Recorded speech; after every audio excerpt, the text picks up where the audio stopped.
Hi, and welcome to Decrypting Crypto. My name is Wasim, and I'm coming to you today with another amazing book review.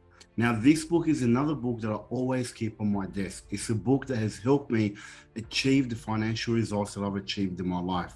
Before reading this book, I had no idea about how to manage money. Managing money is not something that we are taught in school, in universities, and the like. You actually have to go out and seek financial literacy. This is why we at Breakout Solutions focus so much on financial literacy as well as other investment education and crypto and Bitcoin education and the like. So let's get to today's book. Today's book is called The Richest Man in Babylon by George Clason. And this is the book here. You can see from this copy that I keep on my desk. It's a very old copy. It's got a lot of ripped pages because I've read it over and over again. Before I go into that, let me just read you out a quote by George Clason. George Clason said, "Advice is one thing that is freely given away, but watch that you only take what is worth having." And what he's trying to say is everyone gives free advice. And it's up to you and I to make sure we filter and sift through that advice to see what it is going to apply to us in our situation. Now, what I love about this book is that this book is written in a story format.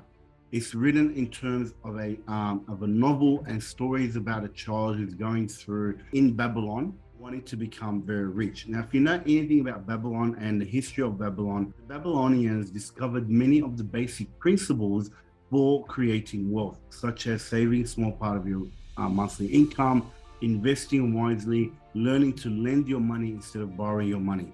Now, if we look at the society that we live in today, the society that we live in today is designed for people to, go to school, go to university, get a degree, get a job, and work for the rest of your life until you retire and live off your superannuation or live off your pension fund or whatever it is, depending on where you are in the world. It could be a 401k, and they have different names for all around the world.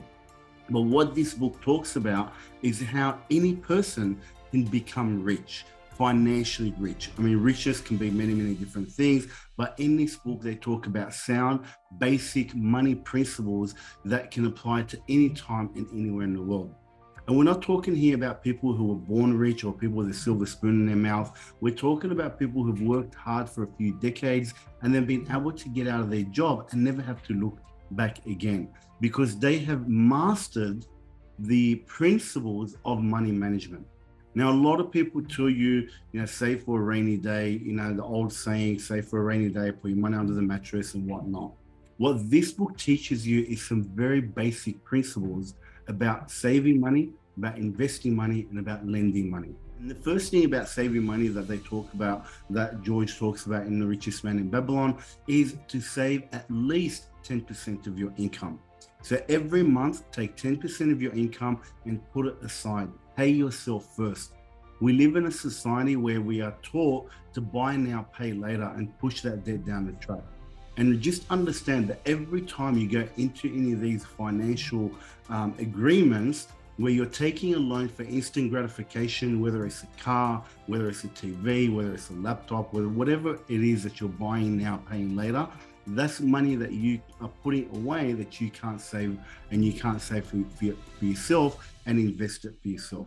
So you are taking away from your future income, not your current income. So instead of asking yourself, how can I buy now, pay later, ask yourself, how can I afford this? And if you cannot afford to buy the latest car or the latest TV, you just simply cannot afford it right now. Find a way in which you can save towards it. And one of the things that we teach in our education programs is to have buckets. In those buckets, you have things like paying yourself first for your long-term investments and your long-term savings, having your immediate to short-term savings. These are for things that you need to pay off, like car rego, maintenance, replacing the fridge, having that TV, and other things like education and whatnot. So we teach people how to break up their income so that they are living within their means and also a little bit below their means. So they have enough money to save, and they can invest that in long-term investments that can then pay off dividends for them and grow and have capital appreciation. If you look at some of the world's richest and some of the most successful traders, like Warren Buffett, for example, what his strategy is very, very simple. He doesn't trade to try and beat the market. He buys and holds good long-term investments and gets out of them when they reach a certain capital appreciation, and then invest that money into other capital appreciating assets. This is a very basic principle that many of today's wealthy people have used to get to where they are. Warren Buffett started with $10,000 and has amassed billions and billions of dollars. He's one of the richest people in the world because he followed this very simple rule. Spend less than what you earn and invest in your future. Now, the second lesson that he talks about, or some of the other lessons that he talks about in this book, is around how to become lucky. Now, a lot of people think that luck is about winning the lottery or something like that. That's not luck, that's chance. That is something that has a very low probability of happening. Now, there is a saying that says, I've heard many, many times over and over again, the harder I work, the luckier I get. This is the true meaning of luck. Work hard towards what you want. If you look at the stories of Colonel Sanders, he didn't make it till he was well in his 60s. And he knocked on hundreds and hundreds of doors trying to sell his special recipe of his special chicken recipe, and he was knocked back over and over and over again. This doesn't just apply to Colonel Sanders. Most successful people, when you speak to them, they tell you about the hardship and how many times they were rejected and they were told no. But they had the tenacity to keep going and keep pushing and keep asking and keep finding new people to pitch their ideas to present their ideas to, until they found someone that actually believed in them and someone that gave them that opportunity. If you look at, for example, Netflix tried to sell their business to Blockbuster and Blockbuster rejected it. And then Netflix grew so much that Blockbuster went broke.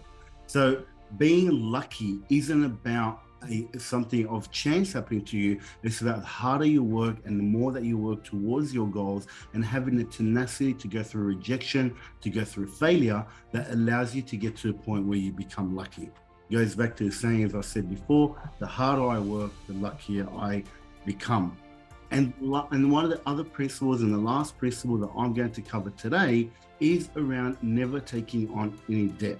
Unfortunately, we live in a society that teaches us, in consumerism society, that teaches us to always get in debt and pay for things that we can't afford right now by buying now, pay later. If you look at the buy now, pay later, most shops you go to these days, like electronic shops or furniture shops, they have 30 months interest free, 500 days interest free, 50 months interest free, and so forth. This is all about getting people to buy now, push the debt later, and take away from their future income. The right thing to be doing is to be able to plan for the things that you need in your life. I'm not saying to you can't have the things that, the luxury things that you want. We all want to have these nice to have things, but there is different ways of getting them. Every time you make a decision out of convenience, out of instant gratification and so forth, and you're paying extra for things, this is money that you are taking out of your own pocket that you could have used to invest in things that are going to grow for you in the long term. You're going to have capital appreciation or bring you in a yield that can then become a passive income that can replace or supplement your income. And that is how the wealthy get to where they are. They invest in capital appreciating assets or assets that pay them a yield, that then they can use that capital appreciation or the yield to invest in other assets that again keep growing or pays them a yield. And it's just wash, rinse, and repeat.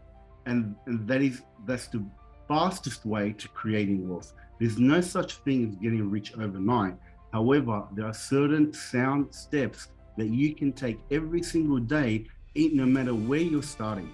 No matter where you are in life, if you sit down and you look at your budgets, you start breaking those budgets, you look at your income and start breaking that down into budgets, and then planning for the things that you need, you can then achieve what you want in 3, 4, 5 years' time. One of the biggest things that's helped me get out of, coming out of the 2020 pandemic and changing my life was putting 10% of my income aside and investing that in good long-term investments. Once the money goes in there, I forget about it.